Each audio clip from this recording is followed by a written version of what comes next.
الحمد للہ وکفا والصلاة والسلام علی سید الانبیاء والمرسلین اما بعد فاعوذ باللہ من الشیطان الرجیم بسم اللہ الرحمن الرحیم ان اللہ وملائکتہ یصلون علی النبی یا ایہا الذین آمنوا صلوا علیہ وسلموا تسلیما الصلاة والسلام علیکہ یا رسول اللہ وعلی آلکہ واصحابکہ یا حبیب اللہ۔ حضرات گرامی، آج کی یہ عظیم الشان عقائد اہل سنت کانفرنس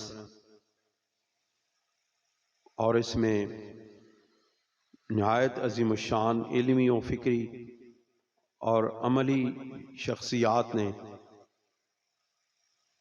آپ کو عقائد اہل سنت و جماعت کے مختلف پہلوؤں سے روشناس کیا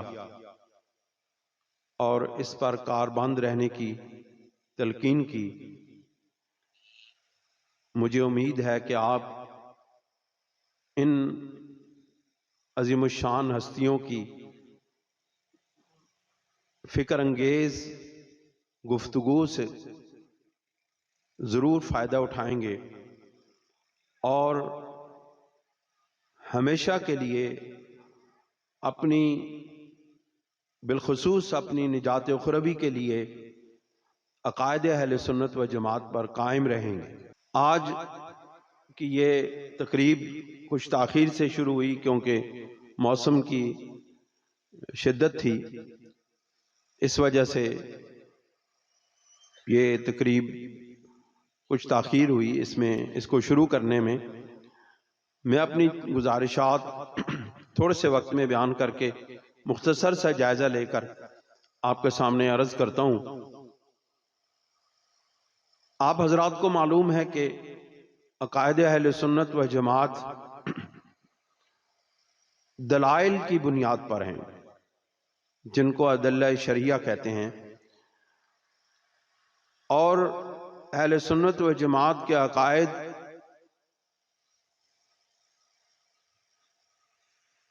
قرآن مجید سے اور احادیث رسول سے اخذ ہوتے ہیں۔ ہم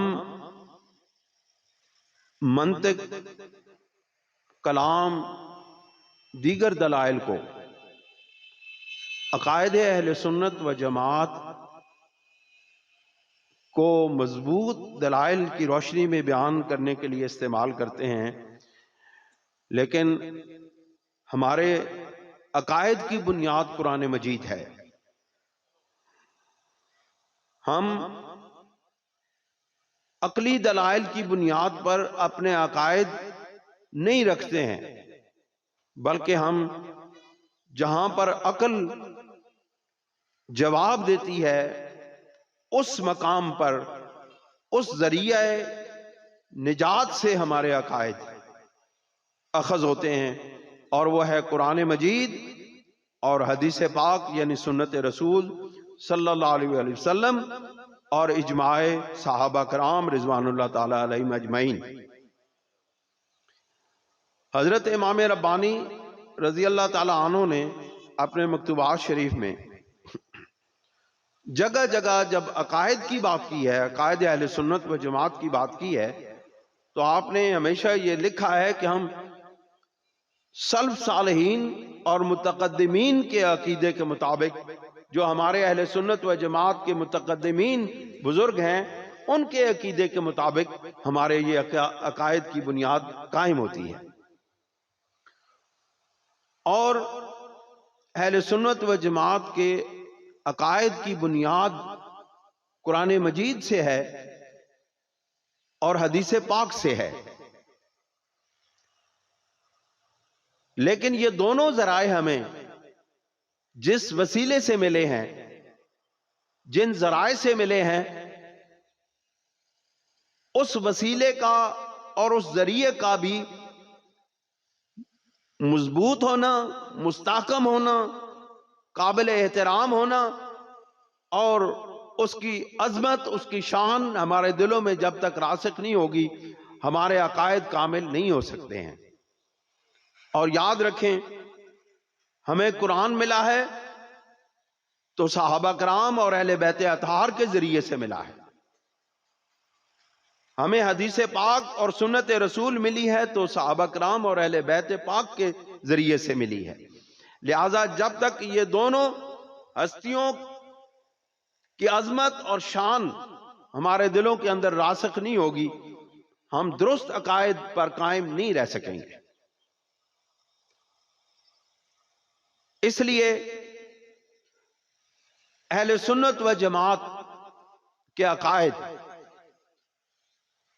اسی بنیاد پر، اسی وجہ سے اعتدال کے راستے پر ہیں، اعتدال رکھتے ہیں اپنے اندر، کہ ہم اہل سنت و جماعت جتنی اہل بیت اطہار سے محبت کرتے ہیں، جتنا ادب اہل بیت اطہار کا کرتے ہیں، اتنی ہی محبت، اتنا ہی ادب ہم صحابہ کرام رضوان اللہ تعالی علیہم اجمعین کا کرتے ہیں. کیوں؟ اس کی وجہ یہ ہے کہ جب تک ان دونوں ہستیوں کی عزت، عظمت ہمارے دلوں میں راسخ نہیں ہوگی، ہمارا قرآن پر اور احادیث رسول صلی اللہ علیہ وسلم پر، سنت رسول صلی اللہ علیہ وسلم پر اعتماد قائم نہیں رہ سکتا ہے. یہی وجہ ہے کہ آج تک اہل سنت و جماعت میں سے کسی نے بھی قرآن مجید کی تحریف کو تسلیم نہیں کیا ہے، اس کے اندر کمی بیشی کو تسلیم نہیں کیا ہے. کسی نے آج تک ہمارے متقدمین سے لے کر متاخرین تک اہل سنت و جماعت میں سے کسی کا بھی عقیدہ یہ نہیں رہا ہے کہ قرآن مجید پہلے اتنا تھا، بعد میں اتنا ہو گیا. اور ہمارے ہاں تو یہ عقیدہ ہے کہ قرآن مجید کی ایک آیت کا ایک حرف بھی تبدیل نہیں ہوا ہے. اس کی وجہ یہ ہے کہ اس کی حفاظت اللہ رب العزت نے اپنے ہاتھ میں لی ہوئی ہے. دوستوں اور بزرگوں، میں اسی اہمیت کے پیش نظر آپ کے سامنے اہل بیت اطہار کا اور صحابہ کرام رضوان اللہ تعالی علیہم اجمعین کا مقام و مرتبہ آپ کے سامنے رکھتا ہوں، تاکہ ہمیں جس ذریعے سے قرآن ملا ہے، جس ذریعے سے حدیث ملی ہیں، اس ذرائع پر ہمارا اعتماد مزید مضبوط ہو جائے. جب ان ذرائع پر ہمارا اعتماد مضبوط ہوگا، ہمارے عقائد مضبوط ہوتے چلے جائیں گے. دوستو، اہل بیت اطہار کے متعلق قرآن مجید میں سورہ احزاب کی آیت نمبر 33 اور 34 اللہ کریم ارشاد فرماتے ہیں: یا نساء النبی لستن کاحد من النساء، کہ اے میرے محبوب صلی اللہ علیہ وسلم کی ازواج مطہرات، آپ جیسی کوئی خاتون اس دنیا میں موجود نہیں ہے. آپ دیکھیں، جس نبی کی خاتون، جس نبی کی ازواج جیسی دوسری ازواج نہیں ہے، اس نبی جیسا کوئی اور کون ہو سکتا ہے؟ پھر فرمایا: ان اتقیتن فلا تخضعن بالقول، اگر آپ تقوی اختیار کریں گی اور اپنے قول کو مضبوط رکھیں گی اور نرمی اختیار کریں گی اپنے قول میں، تو فَيَطْمَعَ الَّذِي فِي قَلْبِهِ مَرَضٌ، تو جس کے دل میں مرض ہوگی، جس کا دل بیمار ہوگا، جس کے دل کے اندر منافقت ہوگی، وَقُلْنَا قَوْلًا مَعْرُوفًا، تو وہ فَيَطْمَعَ الَّذِي فِي قَلْبِهِ مَرَضٌ، تو جس کا دل بیمار ہوگا، جس کے دل کے اندر منافقت ہوگی، جس کے دل کے اندر نبی کی شان، عظمت اور نبی کے گھر والوں کی عظمت اور شان اس کے دل کے اندر راسخ نہیں ہوگی، تو اس کے دل کے اندر طمع پیدا ہوگی. یاد رکھیں، یہی وجہ ہے کہ اہل سنت و جماعت ازواج مطہرات کا ادب کرتے ہیں، کیونکہ ان کے دل بیمار نہیں ہیں، ان کے دلوں کے اندر مرض نہیں ہے. جن کے دلوں کے اندر مرض ہوتی ہے، وہ ازواج مطہرات کا، اہل بیت اطہار کا نہ صرف نہ صرف ان کی توہین کرتے ہیں بلکہ ان کے ساتھ منافقت کرتے ہیں اور ان کے عزت و توقیر میں فرق لے کر آتے ہیں۔ پھر فرمایا وَقَرْنَ فِي بُيُوتِكُنَّ وَلَا تَبَرُّجْنَ تبرج الجاہلیت الاولی وَأَقِمْنَ الصَّلَاةَ وَآتِينَ الزَّكَاةَ وَأَطِعْنَ اللَّهَ وَرَسُولَهُ، یہاں تک ازواج مطہرات کو تلقین کی گئی اپنے گھروں میں رہنے کی، باعزت انداز میں چلنے کی، باعزت انداز میں رہنے کی، تقوی اختیار کرنے کی، زکوٰۃ ادا کرنے کی اور اللہ اور اس کے رسول کی اطاعت کرنے کی۔ پھر اللہ کریم ارشاد فرماتے ہیں انما یرید اللہ لیذھب عنکم الرجس اہل البیت ویطہرکم تطہیرا، کہ بے شک اللہ رب العزت نے یہ ارادہ کیا ہے کہ اے اہل بیت تم سے رجس کو، ناپاکی کو دور کر دیا جائے، وَيُطَّهِرَكُمْ تَطْهِيرًا، اور تمہیں پاک اور صاف کر دیا جائے۔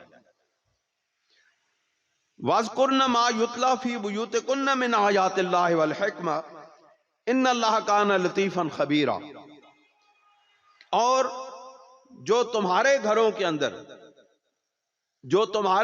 کے اندر آیات تلاوت کی جاتی ہیں اور حکمت کی باتیں یعنی سنت رسول احادیث بیان کی جاتی ہیں تو ان کو بیان کرتی رہا کریں۔ ان اللہ کان لطیفا خبیرا، بے شک اللہ رب العزت بڑے باریک بینی سے، بڑے باریکی سے سننے والا، خبر رکھنے والا ہے۔ دوستو اور بزرگوں، یہاں اہل سنت و جماعت کا اور دیگر گروہ کا، میں صاف طور پہ کہوں کہ شیعہ کا ڈرنے کی کیا ضرورت ہے؟ جب ہمارے عقائد پر کھلے عام تنقید ہوتی ہے اور ان کو روکنے والا کوئی نہیں ہوتا تو پھر ہمیں بھی روکنے والا کوئی نہیں ہے۔ ہمارا کام بزدلوں کا نہیں ہے۔ موت ایک دن آنی ہے، یاد رکھنا، موت آنی ہے، اور وہ موت جو اللہ اور اس کے رسول کے نام پر آئے وہ سب سے بڑی عظیم موت ہوتی ہے۔ دوستو، اس آیت کا سب سے زیادہ غلط مفہوم لیا جاتا ہے ازواج مطہرات کو اہل بیت اطہار میں سے نکالنے کے لیے۔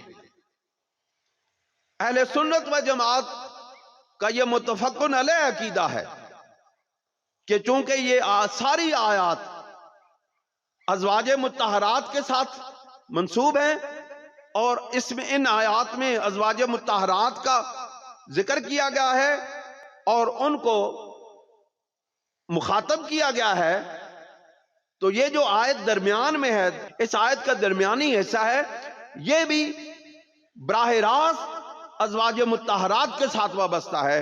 اور ہمارا اہل سنت و جماعت کا یہ عقیدہ ہے کہ تمام ازواج مطہرات حضور سرور دو عالم صلی اللہ علیہ وسلم کی اہل بیت میں سے ہیں۔ سمجھیں کہ نہیں؟ آج تک ہمارے سٹیجوں پر اس عقیدے کے اندر ہمارے نقیبوں نے نقب ڈالی ہے اور غیروں کے اشعار سنا سنا کے ہمارے عقیدے کے اندر شکوک و شبہات پیدا کی ہیں۔ دوستو، تمام مفسرین کرام اس آیت کی تفسیر میں لکھتے ہیں کہ یہ آیہ مبارکہ براہ راست ازواج مطہرات کے متعلق ہے۔ اس کی وجہ یہ ہے کہ اللہ رب العزت نے ازواج مطہرات کو پاک کیا، ان سے رجس کو دور کیا، کیونکہ وہ ان کی نسبت رسول اللہ صلی اللہ علیہ وسلم سے ہے۔ جس نبی کے جسم پر رب ذوالجلال نے ساری زندگی مکھی کو نہیں بیٹھنے دیا، وہ ناپاک عورتوں کو نبی کریم صلی اللہ علیہ وسلم سے کس طرح منسوب کر سکتا ہے؟ اس لیے پاک نبی کے پاک ازواج ہیں اور انہی کو اللہ رب العزت نے رجس سے پاک کیا ہے۔ دوستو، اس سلسلے میں جو اہل تشیع ہیں وہ یہ تنقید کرتے ہیں اس آیت پر۔ وہ کہتے ہیں کہ اس آیت میں چونکہ انما یرید اللہ لیذھب عنکم الرجس اہل البیت ویطہرکم تطہیرا، اس میں سارے مذکر کے صیغے ہیں، اس لیے ازواج مطہرات چونکہ مؤنثات میں سے ہیں، لہذا اہل تشیع کے عقیدے کے مطابق وہ ازواج مطہرات جو ہیں یہ مذکر کے صیغے استعمال ہونے کی وجہ سے اہل بیت سے خارج ہیں۔ دوستوں اور بزرگوں، ہمارے جو بزرگ ہیں اہل سنت و جماعت، انہوں نے اس بات کی تشریح یوں کی ہے کہ چونکہ اہل بیت کی نسبت کس کے گھر والے ہیں؟ نبی کے گھر والے ہیں، اور نبی مذکر ہیں، اور نبی کو پورے گھر پر غلبہ حاصل ہے، اس لیے اللہ رب العزت نے اس میں مذکر کے صیغے استعمال کیے ہیں۔ لیکن میں آپ کو یہاں پر ایک الزامی جواب دیتا ہوں کہ اگر وہ کہتے ہیں کہ یہاں پر چونکہ مذکر کے صیغے اس لیے استعمال کیے گئے ہیں لہذا اس میں ازواج مطہرات کو خارج کیا جائے گا اور مؤنثات کو خارج کیا جائے گا، صرف مذکر کو اس میں داخل کیا جائے گا، تو پھر دوستو تمہارا یہ عقیدہ اتنا کمزور ہوگا کہ ریت کی دیوار ثابت ہوگی۔ پھر سیدۃ النساء فاطمہ الزہرا رضی اللہ تعالیٰ عنہ کو اہل بیت میں کس طرح شمار کرو گے؟ اگر مؤنثات کو خارج کرتے ہو اس آیت سے تو پھر حضرت سیدہ فاطمہ الزہرا کو کیسے داخل کرو گے؟ کیوں جی؟ بات سمجھ آئی؟ لہذا ہمارا عقیدہ یہ ہے، احادیث کی روشنی میں حضور علیہ الصلوۃ والسلام نے حدیث قصا عام طور پر بیان کی جاتی ہے، بڑی جو ہے نا بڑی مشہور حدیث پاک ہے، حضرت ام سلمہ رضی اللہ تعالی عنہ سے روایت ہے، اور حضرت دیگر بزرگوں سے بھی روایت ہے، حضرت زید بن ارقم سے بھی روایت ہے کہ نبی کریم علیہ الصلوۃ والسلام نے اس آیت کے نزول کے بعد حضرت علی کو بلوایا، حضرت فاطمہ الزہرا کو بلوایا، حضرت سیدنا امام حسن کو بلایا، حضرت سیدنا امام حسین کو بلایا، اور ان کو بلا کے اپنی چادر میں لیا اور کہا اللہم ہؤلاء اہل بیتی، کیا ہے میرے پروردگار یہ میری اہل بیت میں سے ہے۔ اب ہمارے اہل سنت و جماعت نے اس کی تطبیق یوں کی ہے کہ نص قرآنی سے اہل بیت میں ازواج مطہرات کا شامل ہونا لازم ہے، اور حدیث پاک کی نص سے حضرات حسنین کریمین علی المرتضیٰ اور حضرت فاطمہ الزہرا رضی اللہ تعالی عنہ کا اہل بیت میں شامل ہونا، یہ ہمارا عقیدہ ہے کہ ازواج مطہرات بھی اہل بیت میں سے ہیں، اور حسنین کریمین اور پنج تن پاک کہتے ہیں جن کو، وہ بھی اہل بیت میں سے ہیں۔ اس لیے ہمارا اس کی وجہ یہ ہے کہ ہمارے پاس جتنے بھی احادیث پہنچی ہیں، یہ جو وَاذْكُرْنَ مَا يُتْلَىٰ فِي بُيُوتِكُنَّ میں، یہ اس آیت کے تحت جتنی بھی ہمارے پاس احادیث کا ذخیرہ ہے اس میں زیادہ تر عورتوں کے معاملات کے علاوہ دیگر معاملات کے اوپر بھی حضرات صحابہ کرام سے جو روایات ہمیں پہنچی ہیں ان میں سے کثیر تعداد میں روایات ہمیں ازواج مطہرات کے ذریعے پہنچی ہیں۔ اگر ازواج مطہرات کے بارے میں ہمارے دلوں کے اندر شکوک پیدا کیے جائیں گے، اور بالخصوص سیدہ عائشہ صدیقہ رضی اللہ تعالی عنہ کے متعلق اگر ہمارے دلوں کے اندر شک پیدا کر کے ان کی پوزیشن کو، ان کی عظمت کو ہمارے دلوں سے نکالا جائے گا، پھر ہمارے دین کا بہت بڑا حصہ ہمارے ہاتھ سے نکل جائے گا، کیونکہ حدیث کی بہت ساری روایات حضرت سیدہ عائشہ صدیقہ رضی اللہ تعالی عنہ سے وابستہ ہیں۔ اسی طرح حضرات صحابہ کرام رضوان اللہ تعالی علیہم اجمعین، ان کے متعلق آج کل بہت سوشل میڈیا پر یہ پروپیگنڈا کیا جا رہا ہے، اور اہل سنت و جماعت کے اس عقیدے پر قدغن لگائی جا رہی ہے، نوجوانوں کے عقائد کو تباہ و برباد کیا جا رہا ہے، اور وہ کیا ہے؟ اہل سنت و جماعت کا یہ عقیدہ ہے کہ ہر صحابی نبی، بول دیں ذرا، ہر صحابی نبی، ہر صحابی نبی، اور اس پر اہل سنت و جماعت کے پاس قرآن مجید کی دلیل ہے۔ ہم اٹکل پچو نہیں مارتے۔ میں نے آپ کو بتایا کہ ہم دلائل، ہمارے دلائل قرآن و سنت کے مطابق ہیں. ہم کوئی ہوا میں کی ہوئی باتوں کو اور صرف یہ کہہ دیے یا کہ فلاں بزرگ نے فرما دیا نہیں. ہمارا سب سے پہلا بیان یہ ہوتا ہے کہ اللہ نے یہ فرمایا، اس کے بعد ہمارا بیان یہ ہوتا ہے کہ رسول اللہ صلی اللہ علیہ وسلم نے یہ فرمایا. باقی فرمان سارے ہماری ساری آنکھوں پر، لیکن سارے فرمان ان دونوں فرمانوں کے تحت ہیں، ان کے نیچے ہیں، ان کے مطابق ہیں تو ہمیں قبول ہیں. وہ متقدمین جو ہمارے بزرگوں نے جو ہمیں عقیدہ دیا ہے وہ قرآن و سنت کے مطابق ہے. اور دیکھیں اللہ رب العزت نے ارشاد فرمایا لا یستوی القاعدون من المؤمنین غیر اول الضرر والمجاہدون فی سبیل اللہ باموالہم وانفسہم فضل اللہ المجاہدین باموالہم وانفسہم علی القاعدین درجۃ. یہاں پر اللہ رب العزت نے اسلام قبول کرنے والے، جو اولین اسلام قبول کرنے والے ہیں، ان کے درجے کو بلند کیا کہ ان کا بہت بڑا درجہ ہے، ان کی بڑی عزت اور شان ہے. لیکن بعد میں آنے والوں کے لیے بھی کہا وعد اللہ الحسنى وکلا وعد اللہ الحسنى. لیکن اللہ رب العزت نے میرے محبوب کے تمام غلاموں سے حسن کا وعدہ، احسن وعدہ اور بھلائی کا وعدہ کیا ہے اور جنت کا وعدہ کیا ہے. لہذا ہمارا جو عقیدہ ہے وہ یہ ہے کہ اہل بیت اطہار بھی جنتی ہیں، صحابہ کرام بھی جنتی ہیں. اس کی وجہ یہ ہے کہ ہمارے پاس جو حدیث رسول صلی اللہ علیہ وسلم پہنچی ہیں وہ ساری کی ساری صحابہ کرام کے ذریعے سے پہنچی ہیں، ازواج مطہرات کے ذریعے سے پہنچی ہیں، ائمہ اہل بیت کے ذریعے سے پہنچی ہیں. یہ وہ عظیم الشان ہستیاں ہیں جو ہمارے عقیدوں کی بنیاد بنے ہیں، جو ہمارے عقیدوں کی مضبوطی کا ذریعہ بنے ہیں، جن کی وجہ سے آج ہم مسلمان ہیں. اگر یہ ہستیاں نہ ہوتی یا ان کو اسلام سے نکال دیا جائے یا ان کے بارے میں دلوں کے اندر شکوک و شبہات پیدا کر دیے جائیں، ہمارا عقیدہ نیست و نابود ہو جائے گا. لہذا اہل سنت و جماعت کے عقائد پر قائم رہیے.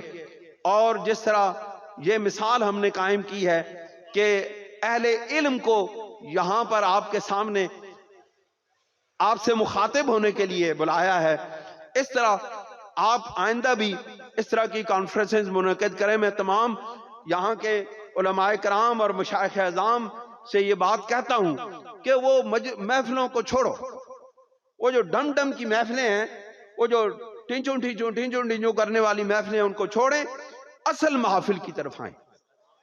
لوگوں کو علم دیں، لوگوں کو دلائل دیں، لوگوں کے سامنے قرآن مجید کی تعلیمات رکھیں، لوگوں کے سامنے حدیث رسول صلی اللہ علیہ وسلم رکھیں.